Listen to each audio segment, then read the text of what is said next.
시민 청취자 100명의 의견을 직접 들어보고 앞으로 광주 영어방송의 콘텐츠 미래에 대해 토론하는 프로그램 Together for Tomorrow.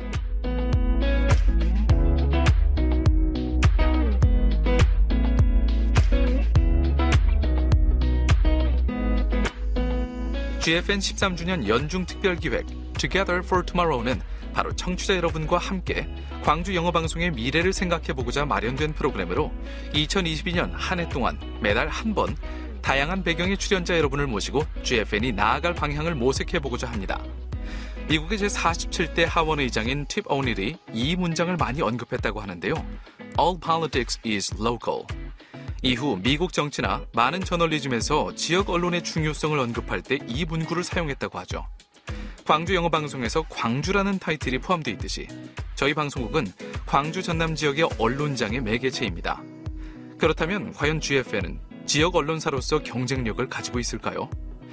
과연 지역 언론사가 지역민의 공감을 일으키기 위해서는 어떻게 해야 할까요? 이번 회는 광주 전남 지역의 각 언론사 관계자분들을 모시고 현재 지역 언론이 처한 현실은 어떠하며 지역방송 활성화를 위해 광주 영어방송이 다른 언론사와 함께 어떤 콘텐츠들을 공동 제작할 수 있는지 알아보는 시간 갖도록 하겠습니다.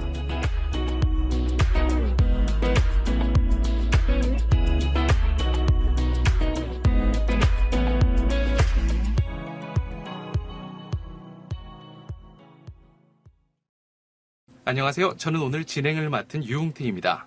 이번 화는 다른 편과 다르게 세 분을 한자리에 모셔서 1부부터 2부까지 진행할 예정인데요.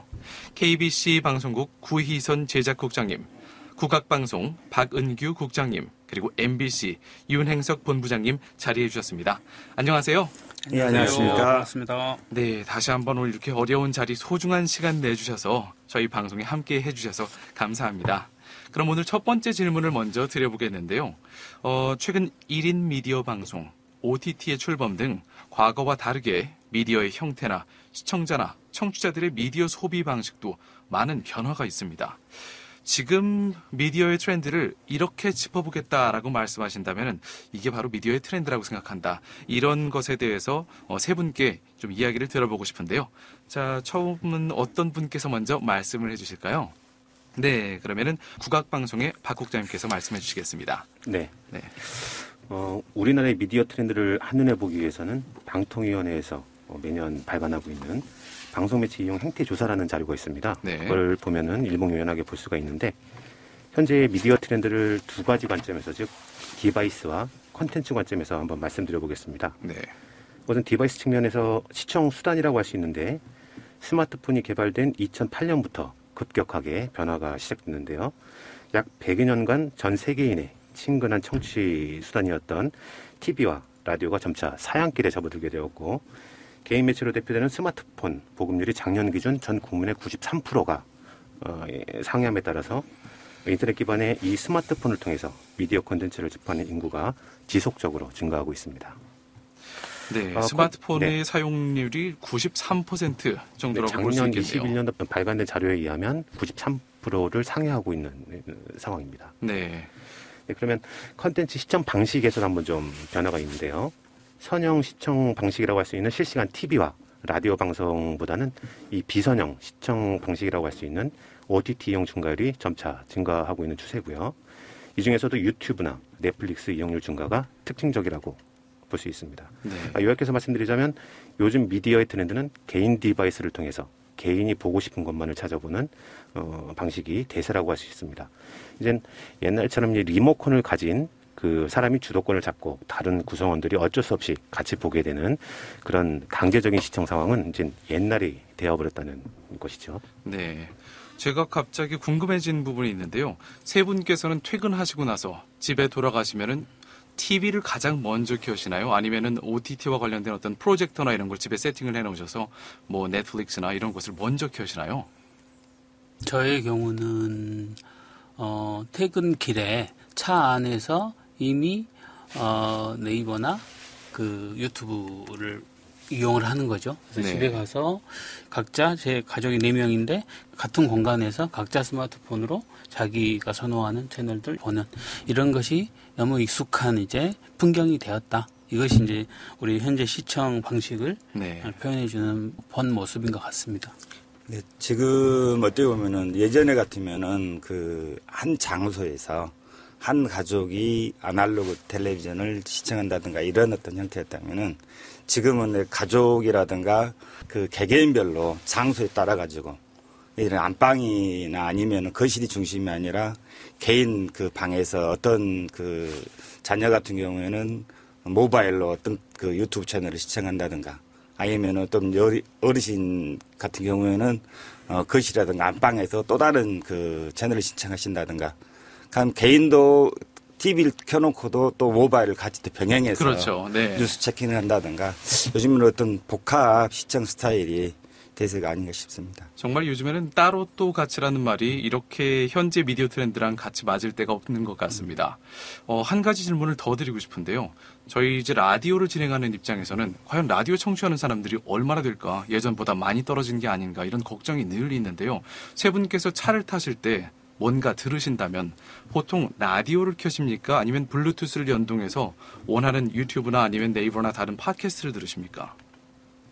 아직까지 저희가 아무래도 뭐 방송사에 근무하는 그런 직군이기 때문에 아마 뭐 라디오를 당연히 듣게 되죠. 그런데 네. 이제 필요한 지식이 필요할 때나 아니면 관심 있는 분야에 무슨 뭐 소식이 있을 때는 정보들을 취하고자 할 때는 당연히 유튜브나 그런 뉴 미디어를 틀어놓고 종종 듣곤 합니다. 네. 국악방송의 박 국장님께서는 그래도 라디오를 많이 듣는 편이다라고 주장을 하셨고요. 네. KBC 구국장님께서는 어떠신가요? 저 아까 이제 가족의 하나의 그 형태에 따라 가지고 그 가족이 어떻게 지금 뭐 그 장소에서 있느냐에 따라 가지고 시청 패턴이라든가 이용하는 어떤 그런 디바이스 어떤 그 이야기를 했다 그러면 이 부분은 똑같은 것 같습니다.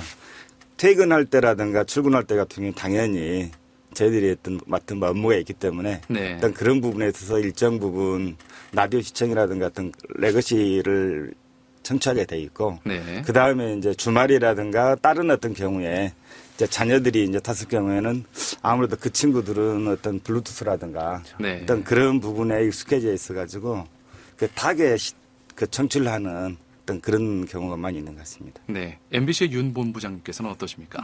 저기 이 청취자의 어떤 연령도 좀 중요한 것 같아요. 네. 저희는 거의 50대이어서 기본적으로 블루투스를 이용하기보다는 라디오는 차량 출근하고 퇴근할 때는 라디오를 듣는 것 같고, 그다음에 저희보다 약간 어린 팀장급 한 40대 정도는 그런 식으로 꼭 라디오를 듣지는 않더라고요. 예를 들어서 출근길에 뭘 들으세요?라고 하면 저는 이제 MBC 선입쇼를 듣다가 CBS 김현정의 뉴스쇼를 듣다가 어쩔 때는 뉴스공장을 듣다가 이런데 주로 저는 지상파 쪽에서 이렇게 움직이는 것 같고 퇴근길도 네. 비슷한 어떤 패턴. 네. 그다음에 영어 방송도 98.7이죠. 예. 한 번씩 지나갑니다. 지나가는데 제가 이제 영어 이제 청취력이 좀 떨어져서인지 지속적이지는 않는데 영어 방송도 들으면서 이렇게 지상파 중심으로 출퇴근길에는 정치를 하죠. 네, 지금 저희 청취자 여러분께서 듣고 계시는 것처럼 저희 GFN도 despite our broadcasting station being foreign language station, 저희도 이렇게 한국어로 방송을 요새 진행을 많이 하고 있습니다. 그래서 많이 들어주셨으면 하는 바람인데요. 하지만 여기서 저희가 이끌어낼 수 있는 결론은 일을 할 때 또는 일과 관련된 정보를 취득할 때는 라디오를 조금 듣지만 대부분의 분들은 아무래도 블루투스 연결해서 원하는 컨텐츠를 주로 듣게 되시는 것 같습니다. 저만 해도 출퇴근할 때 블루투스를 가장 먼저 연결해서 뭐 노래를 듣든지 팟캐스트를 듣든지 이렇게 하고 아주 가끔씩 제가 선택해서 듣기가 귀찮을 때만 라디오로 가거든요. 라디오나 TV의 장점이라면은 내가 선택하지 않고 병풍처럼 편안하게 제공해 주는 걸 듣고 볼 수 있다는 장점이 있는 것 같은데요. 자, 이런 변화 속에서 이제 저희 지역 언론이 설 자리는 좀 더 좁아지고 있는 것 같습니다. 사실 지역 언론의 위기라는 말이 사실 오래전부터 많은 논문이나 기사에서 볼 수 있었는데요. 마케팅 용어에서 the long tail이라는 용어가 있습니다. 아무리 제품이 많은 소비자를 유혹할 수 없더라도 제품이 일단 하나 출시돼서 많은 소비자에게 노출만 된다면은 그것을 찾는 소비자는 꾸준히 있을 것이다. 이런 이론인데요. 이런 것에 비추어 보자면 라디오나 TV 같은 이제 레거시 미디어도 완전히 사양되지는 않을 것이다. 어떻게든 수요는 끝까지 줄어들더라도 존재는 할 것이다. 새 국장님께서는 이렇게 보시는지 아니면은 정말 우리 지역 언론이 위기에 봉착했다고 생각하시는지 여기에 대한 의견을 좀 들어보도록 하겠습니다. 제가 먼저 말씀을 좀 드릴까요? 네. 지역 언론에 설 자리는 계속 좁았습니다. 지금 더 좁아지고 있는 것은 이제 미디어 환경의 변화가 훨씬 더 강력하게 이제 접혀 들어오기 때문이지 그 전부터 넓었다라고 말하기는 좀 어려울 것 같아요. 네. 그래서 그 지역 언론의 설 자리가 좁아든다는 것의 위기의 본질은 무엇일까요? 에어리어의 문제일까요? 아니면 재원의 문제일까요? 아니면 이 디바이스 환경의 문제일까요? 이런 것들이 다 이제 중첩되어 있다고 생각이 드는데 가장 근본적인 것은 이제 재원의 문제일 수 있다고 보여집니다. 그러니까 지상파 방송사들이 그동안 가졌던 플랫폼으로서의 어떤 위상이나 어떤 플랫폼으로서의 어떤 위상이나 가치가 떨어지면서 대체제가 엄청 많아진 거죠. OTT, 그다음에 유튜브, 넷플릭스 모든 이런 그다음에 그 포털 사이트들로 이렇게 광고나 이제 재원들이 이렇게 흩어지고 분산이 된 거잖아요. 그렇지 않아도 적은 재원이었는데 그렇습니다. 이게 OTT와 또 뉴미디어 때문에 네. 더욱더 흩어지게 된 상황이다. 그렇습니다. 예. 그런데 물론 이제 방송사마다 이제 그 여건이 좀 다르겠죠. 재원의 구조가 영어 방송이나 국악 방송이나 아이랑 TV 같은 건 또 다릅니다. 재원이 정부나 지자체의 어떤 지원금을 재원으로 하는 경우는 조금 더 안정적이라고 볼 수가 있죠. 그러나 이제 민영 방송이나 저희 광주MC도 마찬가지입니다. 사실상 이제 공영방송이라 하지만 사실상 재원을 민영 구조를 가지고 있기 때문에 네. 매번 이 재원과 관련해서 늘 전투를 치러야 하고 그걸 확보하기 위한 노력을 계속해야 되는 어떤 이런 구조에 쌓여 있는 것입니다. 그래서 이제 지금 상황에서는 위기는 만성적인 구조가 되어 있다. 만성적인 구조 안에서 어떻게 보면 새로운 출구를 찾기 위해서 애타는 노력을 하고 있다. 이렇게 말씀드릴 수 있을 것 같습니다. 위기가 만성화되어 있다. 늘 예전에도 존재했지만 이제 크로니컬한 스테이트로 아주 오랫동안 만성화되어 있고 여기서 출구를 찾기 위해 노력하고 있다라고 정리를 해볼 수 있을 것 같은데요. 그 만성화되어 있다면은 이것이 곧 정말 거의 절벽과 같은 우리가 위기에 다다랐다고 할 수 있는지 아니면은 위기가 존재해 오긴 했지만 극복 가능한 위기로서 이렇게 유지가 되어 왔고 앞으로도 한동안은 계속 이렇게 할 것이다라고 보시는지요. 지금 저희들 같은 경우도 조금 전에 이제 이은 본부장님께서 말씀하셨던 어떤 그런 부분에서 재원, 광고, 경영의 위기가 가장 큰 문제라고 볼 수가 있고요. 이제 그런 부분에서 어떻게 이제 국가 정책상에 있어서 지역 언론에 대한 지원이라든가 재원 마련에 대한 어떤 사업을 위주로 이제 진행하고 있던 그런 부분에서 보완을 해나가고 있는데 그런 부분이 앞으로 향후 지역방송의 생존에서 어떤 부분으로 계속 그 연결될지 예의주시되고 있는 상황입니다. 저희들 전에 2002년도에 광고 매출이 300억이었다면 지금은 100억 원 정도에 거의 불과하는 그런 상황에서 지금 저희들이 그 프로그램이라든가 여타 판매 수익이라든가 모든 어떤 그 방송 프로그램 자체만 가지고 그 방송을 저희들이 제작하고 운영하기에는 지금 턱없이 부족한 상황에서 사업적으로 많은 부분이 지역방송이 그 언론 자체의 어떤 하나의 기본적인 역할 그 부분을 지켜나가기보다는 방송 프로그램과 연관된 어떤 프로젝트라든가 어떤 그런 부분에 집중적으로 방향을 잡아가면서 그런 부분이 어떻게 보면 지역 언론의 어떤 하나의 그 기본적인 가치, 그 다음에 기본 역할, 이런 부분을 상당 부분 좀 침해할 수 있는 어떤 그런 부분일 수도 있는데 그 부분이 위기도 하면서 하나의 어떤 돌파구가 될 수 있는 그런 부분이라면은 지역 언론으로서의 역할, 가치와 또 다르게 어떤 풀어나가는 어떤 방향, 그런 부분들을 잘 조화시켜 나갈 것인가. 그 다음에 그런 과정에서 갈수록 고사유기에 처해 있는 어떤 지역 방송의 지역 언론의 현실들을 국가 재정적인 측면에서 지원하고 또 그런 부분들을 서로 간에 조정해 나갈 것인가. 같은 지역 언론의 입장에서도 서로 어떤 하나의 다양한 신문과 방송, 그 다음에 같은 방송 입장에서도 또 다르게 또 충돌하는 어떤 그런 부분들이 매번 존재하는 상황이기 때문에 그런 부분들이 앞으로 향후에 좀 어떻게 어떤 지역의 한계를 극복하고 풀어나갈 수 있는 어떤 방법을 모색하는 어떤 그런 부분에서 중요하다고 생각합니다. KBC 구국장님께서 말씀해 주신 부분을 제가 좀 정리를 해보면요. 일단은 수익이 300억에서 100억으로 거의 3분의 1 급감한 상황이 존재를 합니다. 물론 코로나19의 영향도 있었겠지만 상당히 수익 구조를 재편하든가 수익 창출에 있어 상당히 어려운 부분인데요. 이런 부분에 있어서 기존에 제작하던 방송 콘텐츠가 있는데 이것을 어떻게 바꿔야 수익을 창출할 수 있는지 혹은 경제적인 부분 때문에 방송 콘텐츠를 타협해야만 되는 상황인데 이것을 잘 극복해낸다면 위기를 기회로 만들 수 있겠지만 그렇지 않다면 그야말로 위기의 만성화가 더욱더 가중화되는 셈인데요. 지금 이런 상황에서 절실한 것은 국가의 지원, 방송 컨텐츠든 아니면은 재정적 지원이든 국가 측에서 지원이 어느 정도 지역 방송국에 해주면 상당히 감사한 상황이다. 무척 필요한 상황이다라고 KBC의 구국장님께서 설명을 해주셨습니다. 국악방송의 박 국장님께서도 의견을 좀 말씀을 해주시죠. 다른 측면에서 좀 말씀을 드려볼게요. 지역 언론뿐만이 아니라 이 소위 그 서울에 있는 KBS, MBC, SBS 등 이게 중앙방송사라고 표현할게요. 그 중앙방송사와 컨텐츠 제작 사업자인 PP 모두가 위기라고 보여지고 있습니다. 우리가 이 위기에 직면하게 된 가장 큰 계기는 인터넷 개인 방송의 출현이라고 볼 수 있는데요. 기존 방송사에 비해서 방송 심의 규정을 적용받지 않기 때문에 아주 파격적이고 자극적인 소재를 가지고 방송물을 만들어서 기존 방송사의 방송물들을 시청했던 시청자들을 끌어들이고 있는 거죠. 반면 기존 방송사와 PP는 정부에서 허가권을 가지고 있기 때문에 소재 선택에 있어서 심의 규정 범위 내에서 다소 주제가 제한된 프로그램을 만들어야 되기 때문에 소비자들의 요구를 완벽하게 해소해 주기에는 한계가 있다는 것이죠. 비유하자면 집토끼와 산토끼가 서로 경쟁을 하는데 우리 안에서 주인이 주는 한정된 먹이만을 접했던 집토끼가 야생에서 다양한 먹이를 경험하고 뛰고자 하는 산토끼와 경쟁하기에는 체력적으로도 어느 정도 불리하다는 것입니다. 하다못해 중앙방송사나 막강한 자금력을 가지고 있는 대형 PP조차도 소재 선택에 있어서 제약을 받는 상황인데 지역이라는 제한된 범위와 한정된 재원으로 콘텐츠를 만들어야 하는 지역 방송사는 경쟁력이 더 떨어질 수밖에 없는 것이죠.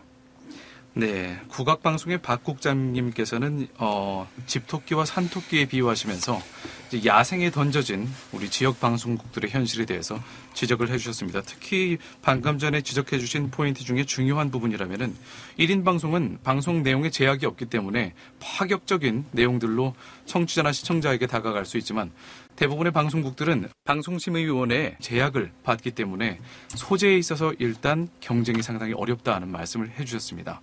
이 말씀을 듣고 나니까 제가 생각이 나는 건요. 미국의 라디오 방송국들 중에 이제 NPR이라는 방송국이 있습니다. 상당히 공영성 그리고 공정성으로 그 명맥을 유지하고 있는 방송국인데요. 다른 방송국들과는 다르게 약간 우리나라의 교육방송과 같으면서도 KBS와 EBS를 섞어놓은 듯한 그런 느낌의 방송인데다가 언론의 입장에서도 가장 중립을 유지하고 있다고 보여지는 방송국인데요. 약간 고리타분하게 느껴지는 이제 NPR 청취자라면은 약간 교수님들, 학교 선생님들 이렇게 고리타분하게 느껴지지만 그래도 신뢰할 수 있는 방송국으로서 그 명맥을 상당히 강하게 유지하고 있습니다.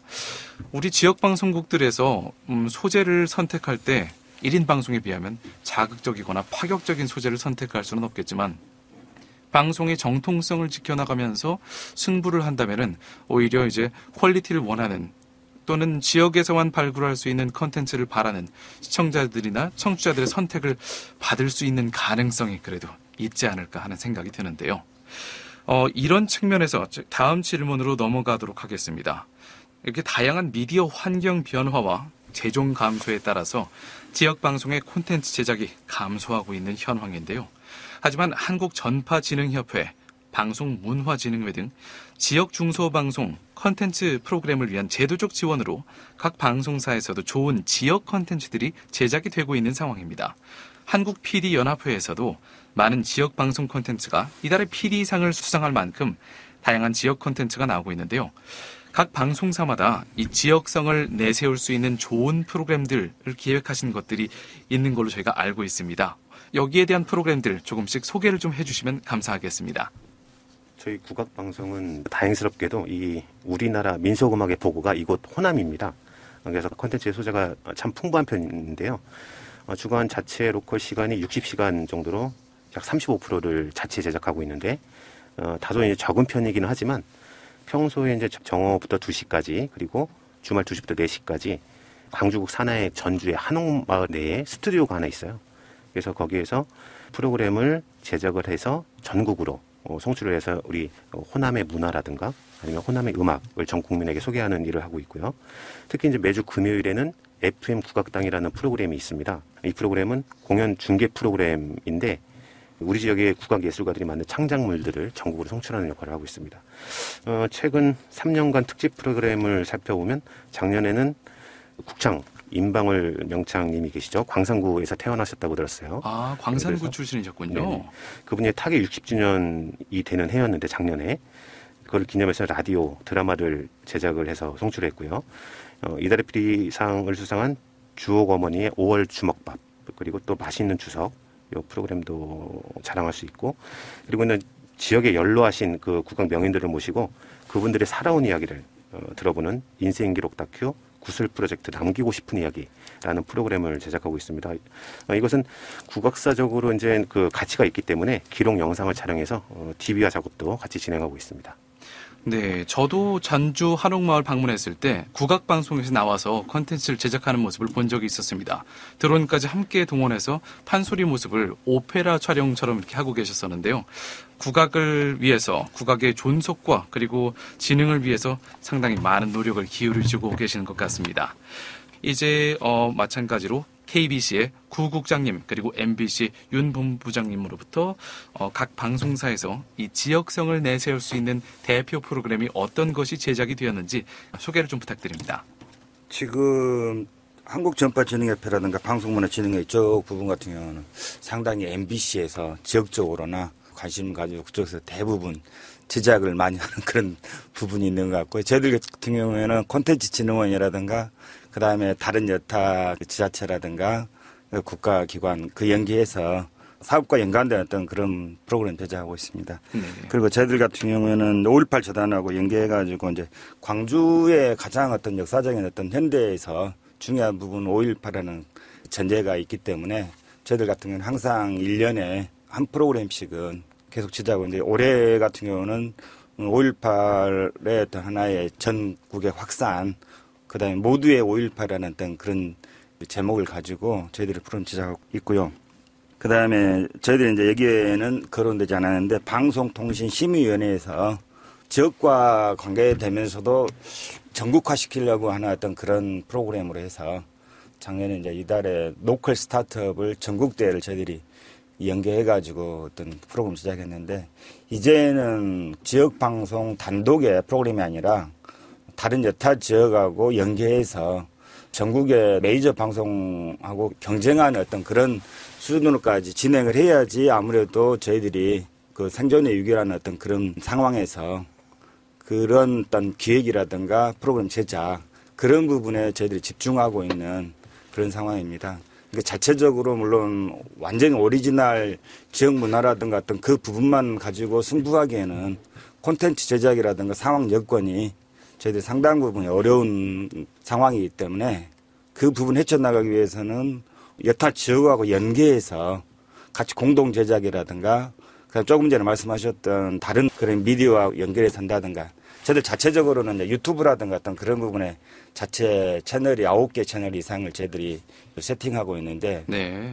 거기에다가도 어떤 각 프로그램을 포매팅 해가지고 새롭게 이제 재제작해서 그걸 업로드한다든가 아니면은 저희들이 또 올해 이제 뉴스 포털이라든가 어떤 이 부분에서 콘텐츠 제휴사로 선정됐기 때문에 그쪽에다가 저희들이 다양한 아이템들을 같이 병행해서 제작해서 올려가지고 그 단순하게 어떤 하나의 지역 내에서 머무는 것이 아니라 우리 지역에 관심을 갖고 있는 수많은 시청자들이 외부에 널려 있기 때문에 네. 에어리어 어떤 그런 부분을 뛰어넘는 우리가 저희들이 계속 지역적인 에어리어라든가 디지털 문화라든가 이런 부분에서 그 수세적인 입장이 있다 그러면 이제는 지역의 문화라든가 지역 프로그램 이런 부분들을 해외 공동 제작도 하고 그런 과정에서 자꾸 확산시키는 좀 공세적인 어떤 하나의 프로그램 제작을 하는 방향으로 나가야 되지 않을까 싶습니다.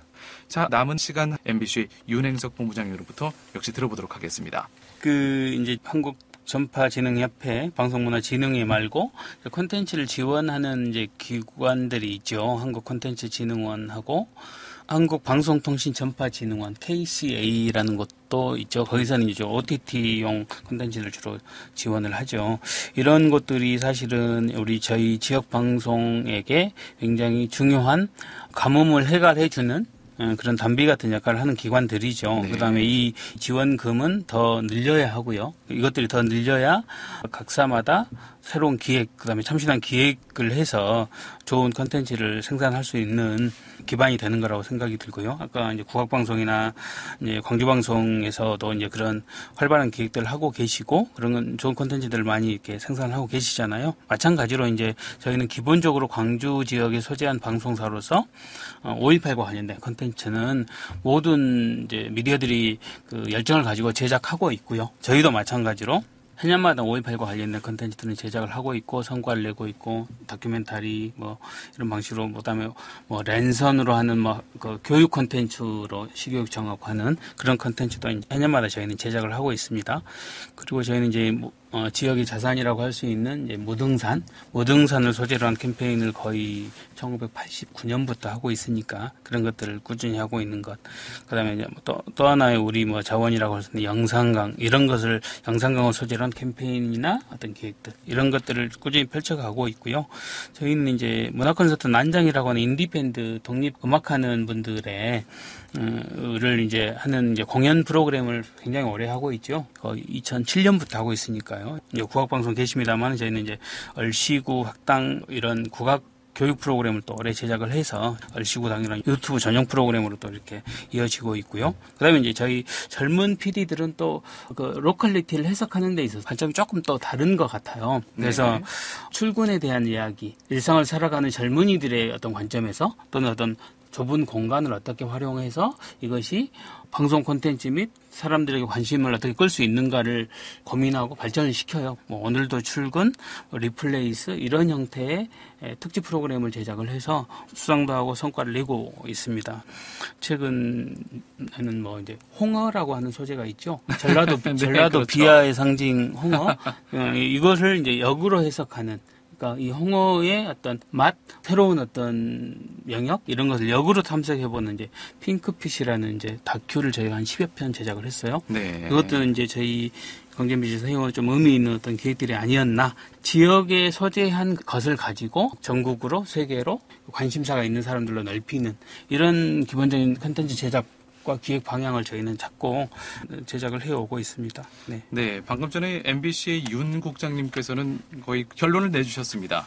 지역방송국에서 지역에서 발굴한 것들을 밖으로 확산시켜 나갈 수 있도록 노력을 한다면 저희의 새로운 생존의 문제에서 조금 더 우위를 차지할 수 있게 되지 않을까 생각이 듭니다. 이어서 2부에서는 저희 광주 영어방송 GFN의 콘텐츠와 그리고 다른 방송사와 공동 제작할 수 있는 콘텐츠 그리고 함께 상생할 수 있는 아이디어들에 대해서 이야기를 해보는 시간 갖도록 하겠습니다.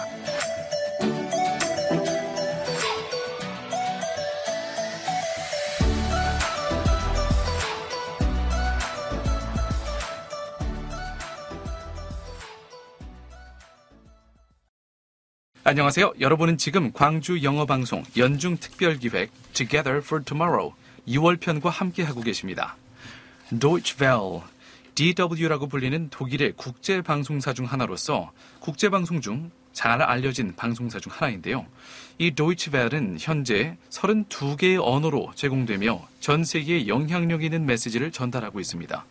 이렇게 국제방송의 역할은 한 나라에 국한되지 않고 다른 나라와의 연결고리로 기능하고 있는데요. 저희 광주 영어방송도 영어, 중국어, 베트남어 방송으로 광주를 국제 독시로 알리려고 노력하고 있습니다.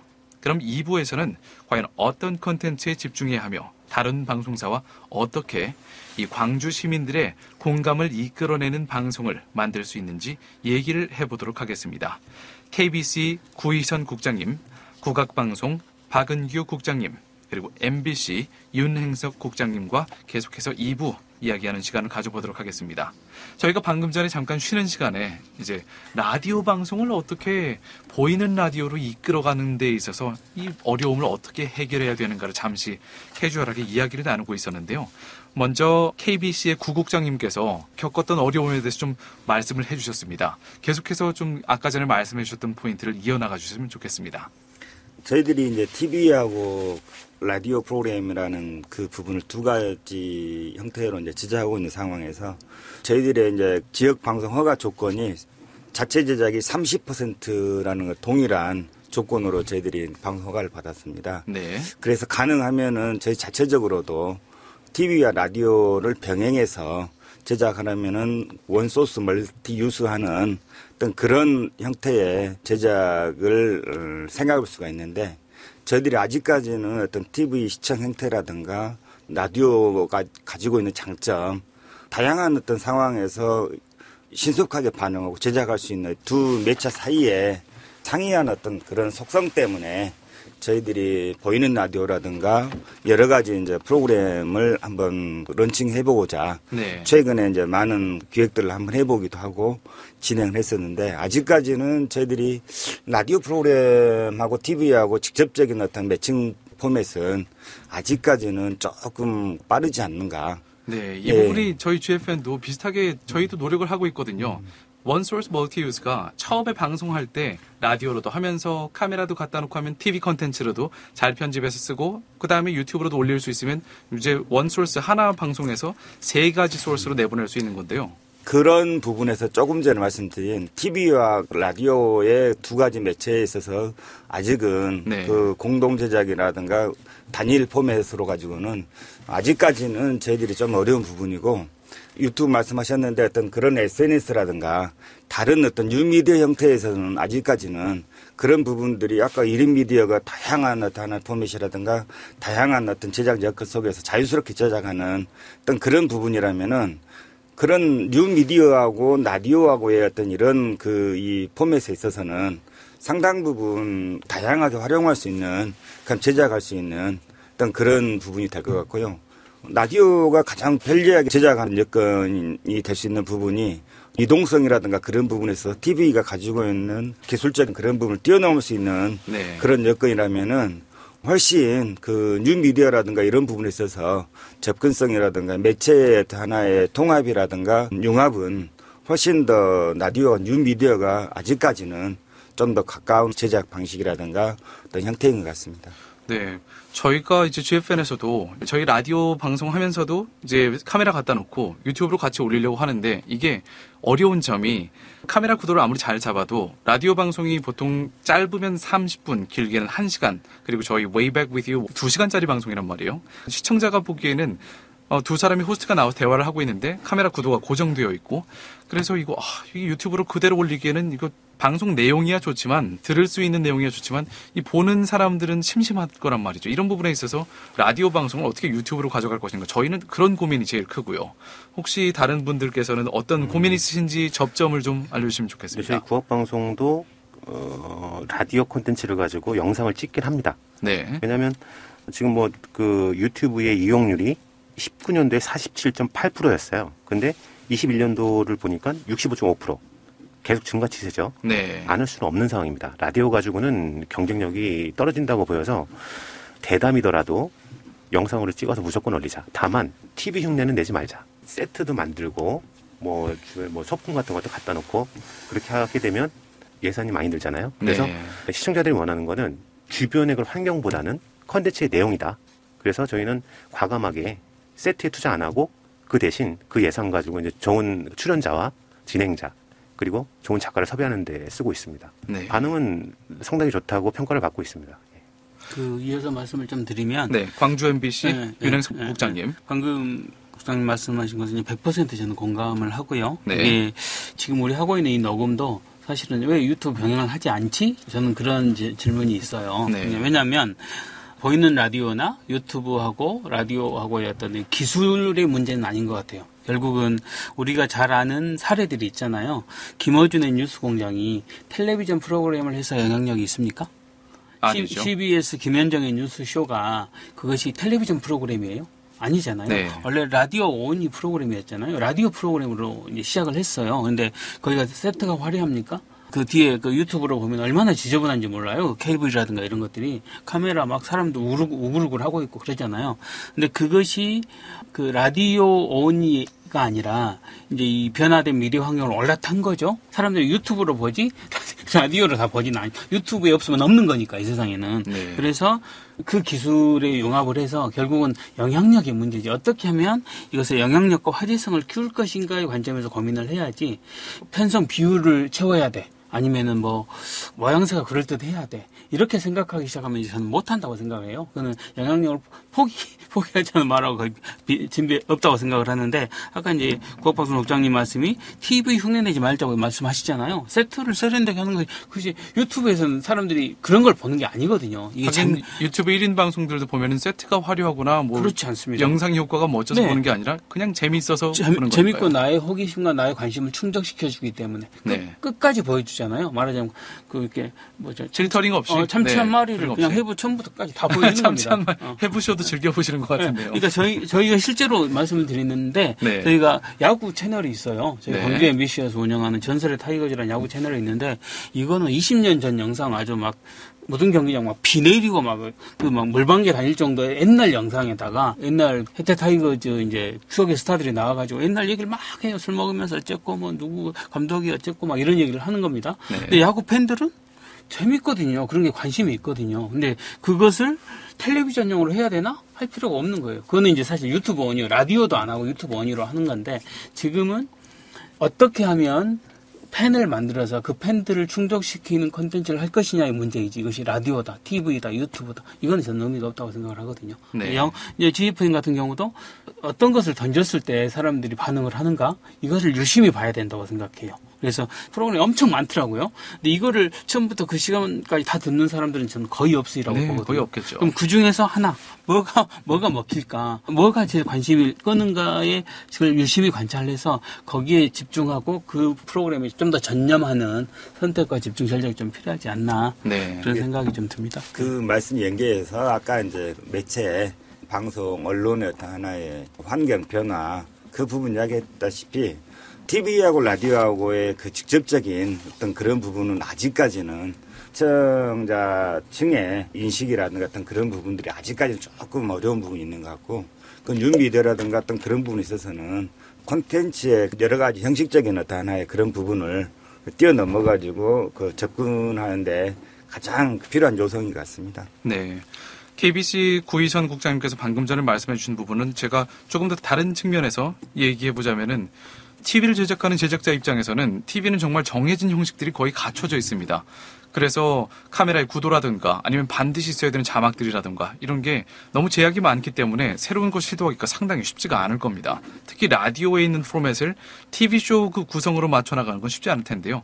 방금 전에 구 국장님께서 말씀하신 것처럼 TV 세팅 말고 뉴미디어 콘텐츠인 유튜브나 아니면은 온라인에 업로드할 수 있는 영상으로 만들기는 훨씬 편집점을 잡기도 쉽고 구도를 잡기도 쉽고 있는 날 것 그대로를 보여주면 되니까 그 뉴미디어 쪽으로는 진출하기가 훨씬 수월하다는 말씀을 해주셨습니다. 그런데 이제 그게 하나 추가하자면 네.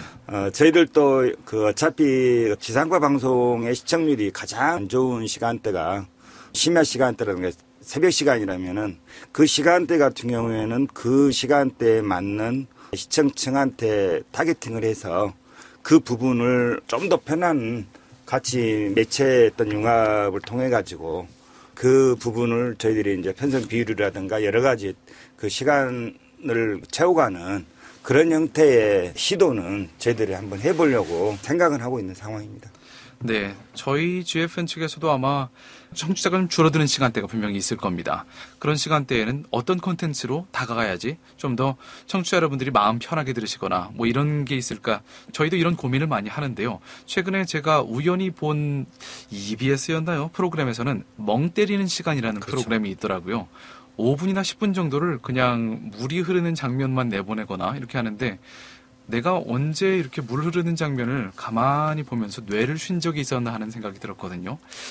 저희 GFN에서 사운드스케이프라고 해서 이렇게 음향으로만 이제 네. 그 풍경 소리 같은 것을 좋아요. 소스로 사용해서 사람들이 좀 힐링할 수 있는 시간을 느낄 수 있는 그런 콘텐츠도 준비를 한 적이 있는데요. 이런 식의 이 멍 때리기 또는 사람들이 뇌를 쉴 수 있는 힐링의 시간, 따로 번잡한 프로그램을 만드는 것이 아니라 쉴 수 있는 어떤 쉬어가는 콘텐츠를 이 청취율이나 아니면 시청률이 낮은 시간대에 활용해 보는 방법도 좋을 것 같습니다. 그러면 여기쯤에서 다음 질문으로 넘어가 보도록 하겠습니다. 이제 외국인, 저희 이제 GFN 이 외국어를 주로 하는 방송이다 보니까요. 외국인, 외국어가 저희의 주요 테마이고 화두인데요. 이제 글로벌 시대에 맞게 외국인이 메인으로 나오거나 또는 외국인 예능인이 방송가에 점점 많아지고 있죠. 예전에는 많은 분들이 아시다시피 미녀들의 수다라는 방송이 꽤 히트를 친 적이 있습니다. 이때는 이제 명절에나 일회성으로 출연했었는데 미녀들의 수다, 미수다 이후로 단체 외국인 토크쇼가 상당히 많아졌고 외국인 고정 패널들이 많아졌죠. 여기에 대해서 이제 한국이 과연 다문화 사회를 정말 지향하는 것인가 아니면 방송국에서 지향하는 바가 무엇인가 왜 외국인 패널들이 늘어나고 있는 것인가에 대해서 세 분의 생각을 간략히만 들어봤으면 좋겠습니다. 그러면 네 어느 분께서 네 국악방송의 박은규 국장님. 네, 저도 TV나 유튜브를 통해서 많이 봤습니다. 콘텐츠를. 네. 그래서 저는 그런 프로그램이 증가하는 추세가 문화적 호기심 해소라고 생각이 되거든요. 해외여행이 늘어나고 또 나라 간, 민족 간 문화 다양성을 인정해주는 추세이기는 하지만 사실 그들 마음속까지 들여다볼 수는 없거든요. 언어적 실수를 두려워하고 또 예절을 중시하는 우리 민족의 특성상 그들의 내면까지 알 수 있을 정도로 그렇게 많은 대화를 나누기는 쉽지는 않을 거예요. 외국인이 길을 잃고 당황하는 모습을 보면 우리나라 사람들은 피해가지 않나요? 대부분 그렇죠. 접근해서 아직은 친절하게 네. 안내해주는 사례는 많이 보지는 못한 것 같아요. 네. 뭐 얼마나 좋습니까? 그 프로그램을 보면 내가 굳이 어설픈 영어로 질문하지 않아도 방송을 통해서 그들이 문화와 그 속내를 알 수 있으니까 인간의 욕구에서 본능에 딱 들어맞는 계획이기 때문에 많이 늘어나는 그런 추세라고 생각이 됩니다.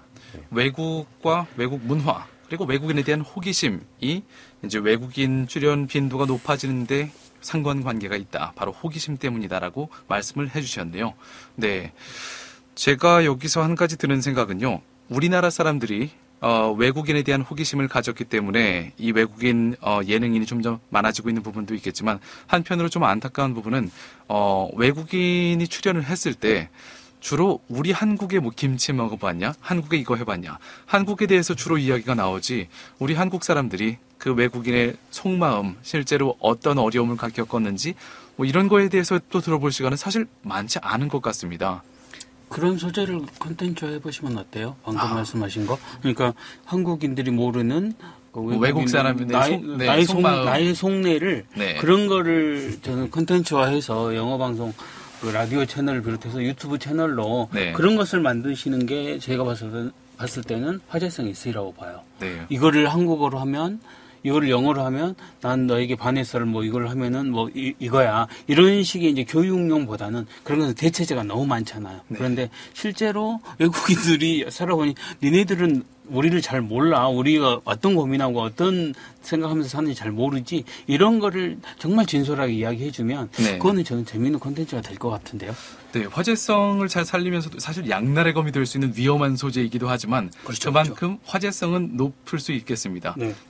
뭐 외국인의 출연이라든가 아니면 외국인에 대한 어떤 하나의 인식의 그 문제가 아니라 그 지역에서 결혼하는 이 비율에서 다문화 가정이 차지하고 있는 비용이 한 40%가 육박할 정도로 상당히 많은 어떤 그런 부분이라면은 그 외국인에 대한 어떤 하나의 인식이라든가 그 부분을 뭐 물론 고민하고 거기에 대해서 뭐 평가를 해야 되겠지만 이미 고민하고 생각하기 이전에 우리 생활 속에 그 많은 그 다문화라든가 어떤 그런 부분이 들어와 있기 때문에 저희들 같은 경우는 아까 뉴미디어라든가 이런 부분이 있었어도 저희들 해외 공동제약 베트남하고 지금 하나 저희들이 하고 있는 올해 그 콘텐츠 진흥원에 그 지원을 받아가지고 하고 있는데 그런 부분에서 오히려 저희들은 미디어의 지역 언론의 한계라든가 아까 어려운 이야기 했는데 지역 언론의 글로벌화를 위해서 저희들이 한국어를 사용하는 사람들은 몇 명이나 됩니까? 저희들은 거의 한 1억 5천 이상 되지 않습니다, 거의. 근데 뭐 중국어라든가 아니면 스페인어라든가 영어를 사용하는 사람들은 널려 있지 않습니까? 물론 한류가 요즘엔 그 호평을 받고 있는 그런 상황이지만은 저희 봤을 때 역으로 저희들이 뭐 글로벌화를 지향하는 부분에 있어서도 같이 주변에 있는 많은 그 외국에서 오신 분들이 역할을 하고 그분들을 또 활용한 또 여러 가지 프로그램을 제작한다 그러면 좋은 콘텐츠가 오히려 될 것 같습니다. 네. 여기에서 이어서 방금 전에 이제 KBC 구희선 국장님께서 다른 언어를 통해서 우리 컨텐츠를 이어나간다면 이제 뻗어나갈 수 있는 좋은 접점이 될 것이다라는 말씀을 해주셨는데요. 여기서 저희 오늘 이제 마지막 질문으로 바로 넘어가 볼 수 있을 것 같습니다. 방금 전에 제안해 주신 것처럼 저희 GFN과 같이 이 3사 방송국이 협업할 만한 컨텐츠가 어떤 부분이 있을까를 함께 고민하는 게 저희 오늘의 마지막 질문인데요. 방금 전에 구 국장님께서 말씀해 주신 부분처럼 제가 일단 그걸 좀 더 생각해 보자면은 국악방송의 국악 컨텐츠를 저희 GFN과 협업을 하시면은 예를 들어서 국악의 이 판소리 내용 사실 우리나라 사람도 듣기가 쉽지가 않습니다. 무슨 내용인지는 모른 채 소리가 참 걸걸지구나, 소리가 멋지구나 이렇게밖에 들을 수가 없는데요. 여기에 대해서 영어로 이 부분을 해설할 수 있는 프로그램을 같이 만든다면 뭔가 좋은 협업 접점이 되지 않을까 싶은데요. 저희가 올해는 개국 21년 차가 돼요. 네. 그래서 개국 초기에 아리랑 방송이라고 있죠. 아리랑에서 이제 FM 방송도 하는데 협업을 한 적이 있습니다.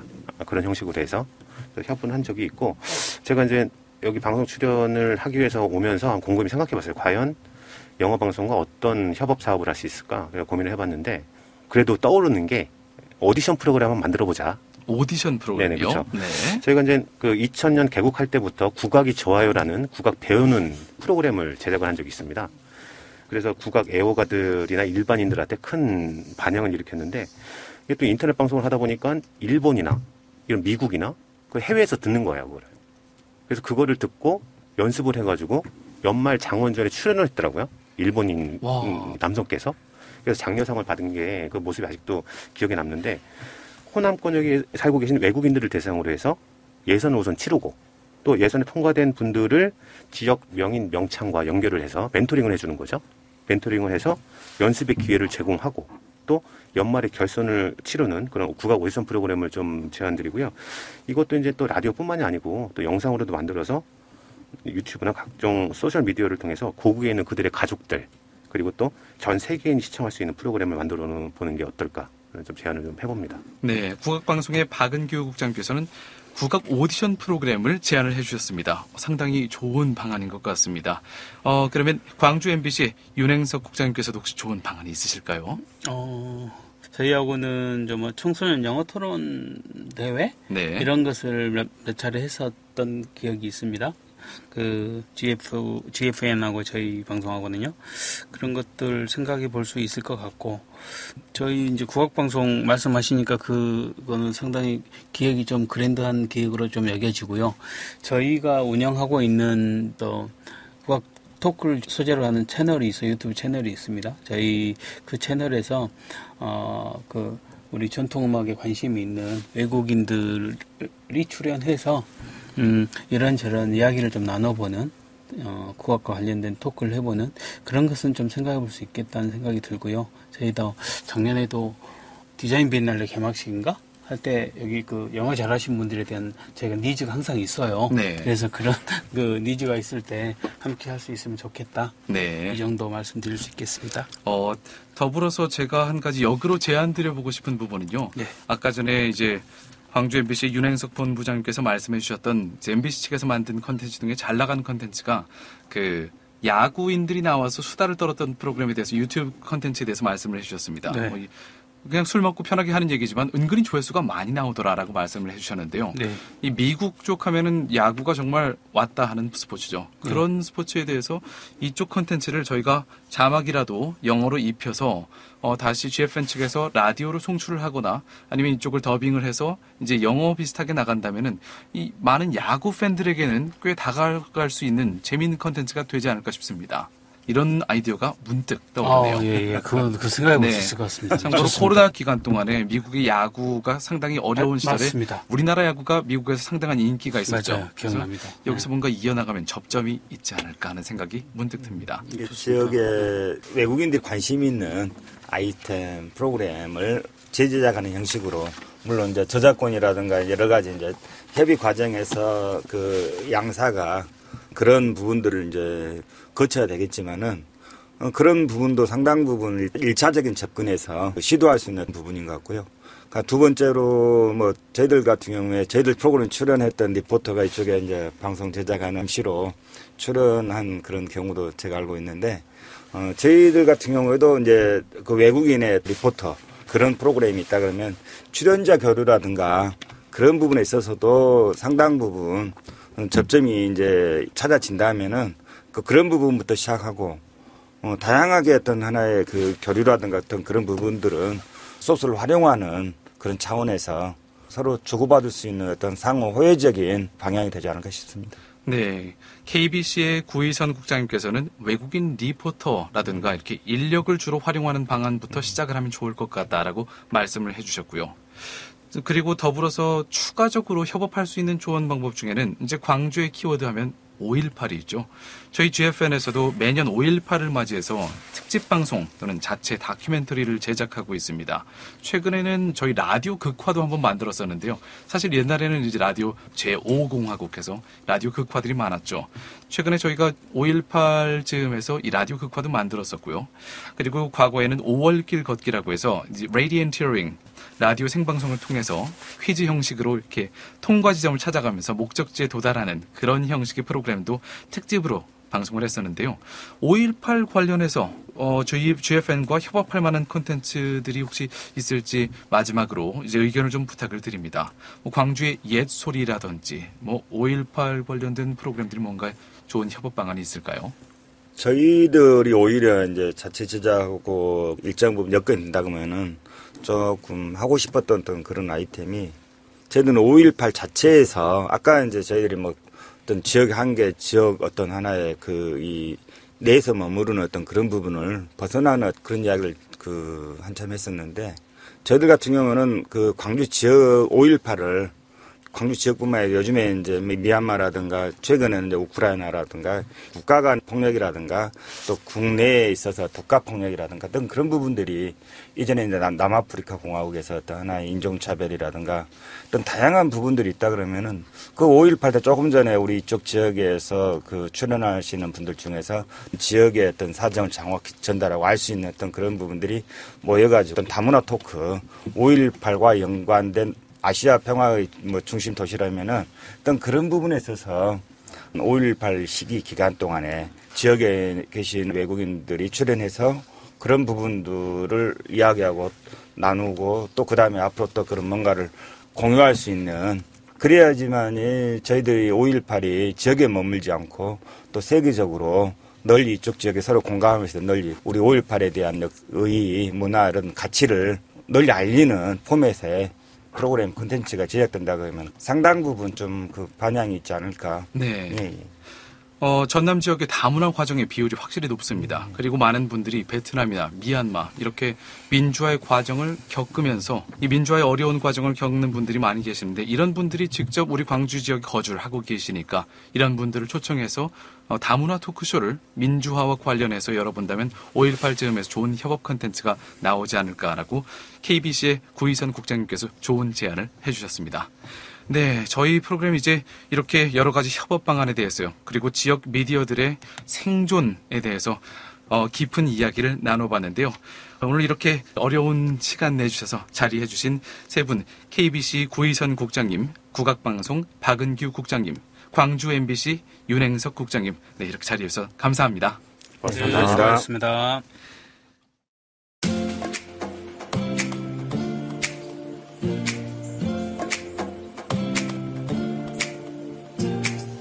Together for Tomorrow 네 번째 이야기, 지역 언론사 관계자분들과 함께하는 시간 가져봤는데요.